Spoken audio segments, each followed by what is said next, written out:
probability concepts that you need to understand as a trader to improve. I'm Manir, also known as Ghostwalk Trades on Twitter, and I also run Unbiased Trading, an agency where we can backtest or automate your strategies. Now, number one is the power of large sample size, and let's hear it from Jim Simons himself of why this is so important. It can be really quite wild, quite unexpected. I mean, you look at everything, right? You look at weather, length of dresses, political opinion. Length of dresses we didn't try, but what sort of things?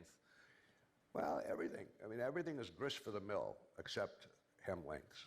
I have to say, weather, annual reports, monthly, quarterly reports, the historic data itself, volumes, you name it, whatever there is. We take in terabytes of data a day and store it away and massage it and get it ready for analysis. And you're looking for anomalies. You're looking for, like you said, the efficient market hypothesis. But right. any one anomaly might be just a random thing.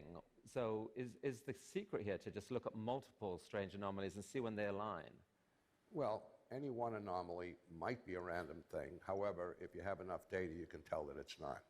So you can see an anomaly that's persisted for a sufficiently long time so that the probability of it being random is not high. But these things fade after a while. Anomalies can get washed out, so you have to keep on top. So the main point I really want to focus on here is the interviewee asks, how do we know that these anomalies aren't random? And his main answer to this question is if they appear over a long period of time on a large sample size. Now, as sample size increases, results tend to converge to the expected value. This is known as the law of large numbers, and this is one of the most important parts in trading as it plays a huge role in probability and the expected value, of course. If you have too small of a sample size, it is very hard to trust and have conviction in that particular statistic. So this is why a lot of trading comes down to the sample size of your backtest. If you have a backtest and you only have 10, for example, trades over, let's say, 2 years, that's a very small sample size, and any performance metric from it most likely can't be trusted. It's just too low to actually get to that expected value or the mean value there. If you had, for example, 100,000 samples over that period of time, then that is a lot higher, and you'd actually get pretty concrete statistics from that large sample size. Now, number two is percentages don't add together. Now, adding percentages together directly is usually incorrect because percentages represent relative value and not absolute ones. This may seem basic, but you would be surprised how many traders I've met who don't do this. I think the tweet here tagged is a tweet I wrote a while ago around, if you have $100 in your bank account and you decide to invest 50 in one stock and 50 in another stock, after a year, one stock goes up by 50% and the second goes up by 50%, the percentages added up together is 100%. But does that actually mean your bank account has increased by 100%, meaning you'd be at $200? Of traders that took this vote, which was out of 205 votes, which definitely isn't a larger sample size. It's okay, I would say, in for at least this sort of question. Obviously, if we had thousands of people voting on this, it'd be a way stronger statistic if this remained at, for example, 15%, as we just talked about with law of large numbers. But we can still see there is some variation on both sides, and some people aren't aware of this. It may seem like a really simple statistic kind of question. However, it's good if you're coming into trading, as trading doesn't really require any background knowledge for you to start trading. At least it's good to learn these things, or at least be aware of them when you're starting out. So obviously the correct answer here is $150. The reason being is if you invest $50 into one stock and it goes up by 50%, then it's 50% of $50, which is $25, and then just times that by 2 basically. Number 3 is Fat Tails by Nassim Nicholas Taleb. I am really sorry if I mispronounced his name. I personally actually just repurchased his book for my Dubai kind of bookshelf. I had to leave a lot of my books in London simply because it was kind of difficult to move them over, weight limits and all that sort of stuff. So I've been buying them again at an amazing bookstore here. If you're wondering, if you are in Dubai, a really good bookstore is called Kino Kunai, I think is how you say the bookstore name. It's in Dubai Mall. Great bookstore. Has a decent amount of financial literature. I will say a lot of it is the classic financial literature that isn't maybe the most quantitative, but there's a couple there, like obviously Nassim's book on black swans, and they had the Fooled by Randomness book as well. But anyway, to get to the point, While extreme events happen less frequently, they have such an impact that they do dominate the statistical properties. This invalidates a lot of common metrics like VAR, for example, which is variance. One extreme event can have more impact than all other days. And I'm just going to let Nassim go over this example. He has an amazing YouTube channel, by the way, around general statistics. You should definitely watch it. Not everything is relevant to finance, I guess, to some degree, but a lot of it is relevant and it's really well performed. And learning from him is a great resource. So if you want to spend some time and watch his statistical videos, be sure to check him out. And let's take a probability distribution. This is a Gaussian probability distribution. 1 sigma minus 1 sigma. We know that about 15.6% of observation happen beyond 1 sigma. So usually I quiz people, I tell them what happens when you fatten the tails of the Gaussian. What happened in that corridor?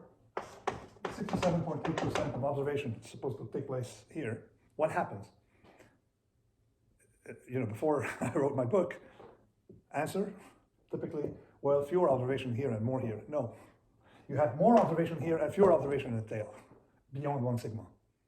Because the event that will happen there, the deviations will be fewer above 1 sigma, but when they happen, boy, they're going to be important. So that's the definition of fat tail, and this is where mistakes tend to be made in interpretation. The central thing about fat tails, and we'll see that progressively throughout the series, is that people say, oh yeah, we know the markets are fat tail. Oh, we know economic life is fat tail. If you knew it, you wouldn't be writing those papers. If you knew it, you would not be using concept like standard deviations. If you knew it, you wouldn't be using variance. Now, number 4 is expected value. EV is the average outcome you can expect over many samples. You would ideally always want to see a positive EV when testing a strategy, but even positive EV strategies can blow up with poor risk management. Times, we can approximate how many times we will lose by multiplying the probability we will lose, 0.17, by 100. And if we do the math, we get 17. So that means we expect to lose about 17 times in 100 bets. Since we will lose $1 each time we lose the bet, we can estimate the total amount of money we will lose by multiplying the number of times we expect to lose by -1. So this whole term represents how much money we expect to lose in 100 bets. And when we do the math, we get -17, and that means we expect to lose about $17. Wah wah. Now, since we can make the bet 100 times, we can approximate how many times we will win by multiplying the probability we will win, 0.83, by 100. When we do the math, we see that we expect to win about 83 times. Since each time we win the bet, we will win $1, we can estimate how much money we will win by multiplying the number of times we expect to win by 1. So this whole term represents how much money we expect to win in 100 bets. And when we do the math, we see that we expect to win $83. Now that we have a term for the expected amount of money lost, and a term for the expected amount of money won, we can add the two terms together to find out the total of how much we expect to win or lose. And when we do the math, we see that we expect to gain approximately $66 after 100 bets. However, we can also calculate the average amount of money we will gain per bet by dividing everything by the number of bets, 100. Doing the math gives us 66 divided by 100, which is 0.66. So, on average, we expect to gain 66 cents every time we bet. Note, even though I win or lose $1 each time I bet, on average, I expect to gain 66 cents each time. In statistics lingo, 66 cents is the expected value. EV is thrown around a lot, I think, in trading personally. I think when you hear it on Twitter or other people, they're maybe taking the example of the formula for expected value, but they're more applying it in a discretionary way, meaning that according to their own personal sample size that they've been discretionary trading over the past 5 years, this is a plus EV trade, for example. That doesn't necessarily mean statistically it's a plus EV trade unless you've really backtested it. There's not necessarily anything wrong with using it in that way. It's just not the scientific way, I guess, when you're saying it over like a backtest or using the actual formula when measuring a strategy. However, overall in trading, you always want to be looking at expected value. You want to know your expected value by taking this action, over 100, 1,000 trades, for example. And this is why it's one of the most prominent probability concepts in trading. However, I will say that as with most sides of trading, even with positive performance metrics, if you have poor risk management, they can all be completely redundant. Similar to what Nassim's talking about with the fat tails, is that if you have one large catastrophic event where you blow up your account because of one particular trade, it doesn't matter what performance metrics you had before if you can't control that one event. So a lot of the times, all these performance metrics, the rule underneath them is you obviously have to have consistent risk management, and broker max losses and things like that to protect your overall capital, because survival is the key thing as a trader. Now, if you find this type of content valuable and want more every single week, feel free to follow me on Twitter at GhostOpTrades, or feel free to subscribe here. I'll be posting videos at least once a week, give or take, around subjects around systematic or quant trading, and I hope you have a great rest of your day.